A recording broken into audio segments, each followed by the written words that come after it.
Sahabat Akmikindo TV, kami berpodcast lagi dari studio ke-19 dengan Ketua Umum langsung, Bapak Dr. Laurentius Manurung, SEMM. Kita akan bertanya banyak hal karena kegiatan dari Akmikindo termasuk di daerah di minggu lalu mendapat penghargaan dari Aken. Banyak hal yang kita tanyakan kegiatan-kegiatan Akmikindo dan ke depan apa yang harus dilakukan. Selamat siang Pak Dr. Laurentius. Selamat siang Pak Hotman. Pak, kita mau tanya apa dasar kemudian diberikan penghargaan. Ini kan sesuatu yang mengejutkan dan membanggakan untuk Akmikindo. Tolong diceritakan Pak.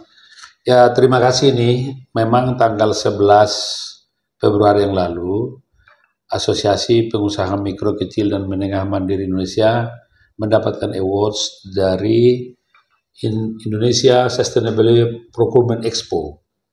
Inilah suatu lembaga yang melakukan kegiatan untuk eksibisi mengenai produk-produk dari beberapa produk, dan Akmikindo diminta untuk menjadi salah satu pendukung utama dalam kegiatan ini. Di sana memang kita bertemu dengan berbagai pihak, terutama dengan pemerintah atau lembaga yang menangani e-katalog. Jadi kita dianggap dari Akmikindo dapat mendukung dan menggerakkan bagaimana proses pengadaan barang pemerintah melalui e-katalog. Namun demikian, kenapa Akmikindo mendapatkan award ini? Tentunya setelah melakukan beberapa penilaian terhadap kegiatan maupun program-program yang dilakukan oleh Akmikindo sebelum tahun ini, artinya sebelum dia diberikan award. Sebagaimana diketahui, Akmikindo ini didirikan dan diberikan pengesahan oleh Kementerian Hukum dan HAM tanggal 14 Januari tahun 2022. Jadi menjelang usia kemarin 3 tahun, kita memang melantik dan mengukuhkan Dewan Pimpinan Daerah Akmikindo Provinsi Bali bersamaan dengan tanggal 14 Januari tahun 2025. Dalam perkembangannya memang bisa kita lihat banyak hal yang dilakukan oleh asosiasi kita ini terhadap perkembangan dan pengembangan UMKM di Indonesia. Dan ini merupakan juga satu kebanggaan bagi kami dari pengurus, di mana penghargaan ini diberikan tepat pada waktunya pada usia 3 tahun. Demikian juga kita sudah melakukan berbagai kegiatan dan sudah menjadikan Akmikindo menjadi mitra strategis daripada kementerian lembaga maupun mitra-mitra lainnya. Jadi barangkali ini adalah pencapaian yang kita banggakan, bahwa dalam usia 3 tahun Akmikindo telah dapat berperan aktif untuk meningkatkan kegiatan maupun kinerja dari para UMKM di seluruh Indonesia. Saya kira ini penghargaan bukan asal-asal karena memang Akmikindo punya karya di negara ini. Lalu ke depan, apa kira-kira yang harus dilakukan Akmikindo, Pak Laurentius? Ya, jadi saya mau jelaskan dulu barangkali apa yang menjadikan Akmikindo itu menjadi berbeda dengan asosiasi atau himpunan organisasi dari yang lainnya. Kami memang dari Akmikindo menjadikan Akmikindo ini menjadi unik dan mempunyai program-program yang secara strategis dapat meningkatkan UMKM di Indonesia. Itu sesuai dengan visinya mewujudkan pengusaha mikro, kecil, dan menengah mandiri bertumbuh berkembang dengan produk yang berkualitas, dapat bersaing di tingkat nasional maupun internasional. Dari visi ini kita bisa lihat memang upaya-upaya yang harus kita lakukan adalah program-program strategis yang dapat dirasakan langsung oleh UMKM. Sebagaimana beberapa kali-kali saya sampaikan, UMKM ini kan terdiri dari 3 kategori. Pertama adalah mikro, kecil, dan menengah. Sesuai dengan data yang kita dapatkan dari Biro Pusat Statistik maupun Kementerian Koperasi, yang dulu disebut Koperasi UMKM dan sekarang Kementerian UMKM, 93% itu adalah mikro dengan jumlah 63,4 juta unit dari total 64.500.000 UMKM di Indonesia. Disinilah peran Mikindo untuk menumbuh kembangkan dan meningkatkan kapasitas dan kapabilitas UMKM. Apa yang kami lakukan pertama, apa yang dilakukan Mikindo dalam pengembangan UMKM, yang pertama adalah kita harus melihat dulu permasalahan yang dihadapi oleh UMKM.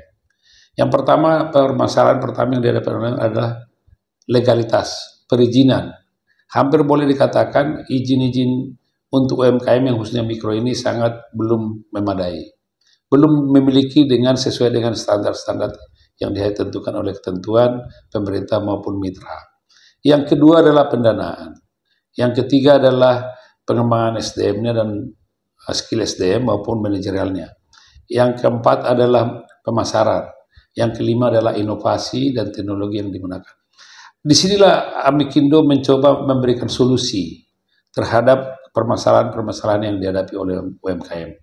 Yang pertama adalah kita sekarang melakukan ada beberapa platform yang kita jadikan sebagai tool untuk pengembangan UMKM Indonesia.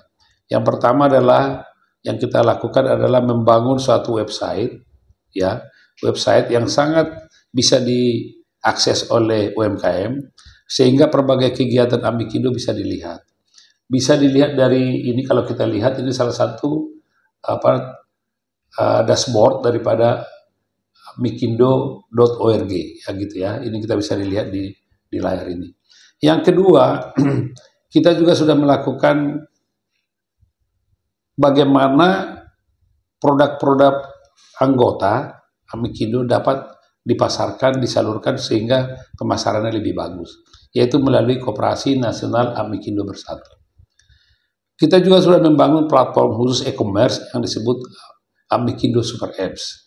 Yang ketiga, dalam rangka melindungi UMKM ini dari berbagai permasalahan hukum, di samping kita membentuk DPP bidang hukum dan advokasi, kita juga sudah melahirkan LBH Mikindo Mandiri Jaya.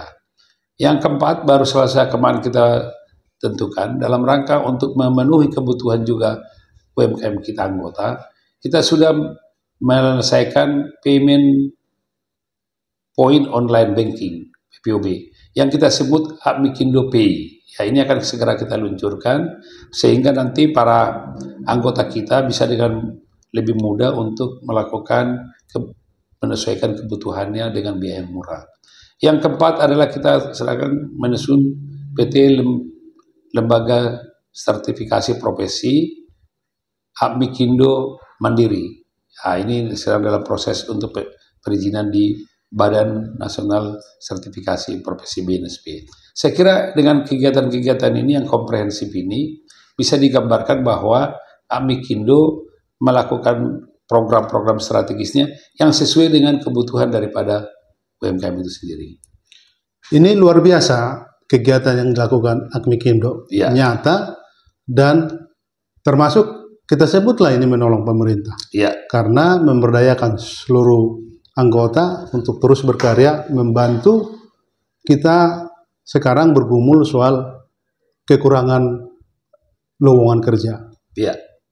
Ada tagar yang beberapa hari ini sangat masif di media sosial Pak Laurentius, kabur aja dulu.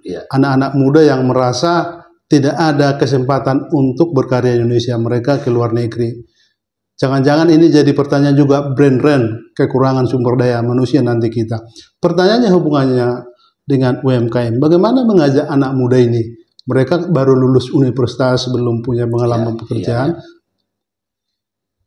melakukan UMKM. Ya, ini yang menarik ini. Ada tagline yang tagar yang kabur aja katanya kan. Bahkan ada yang mengomentari silakan kabur kan gitu ya.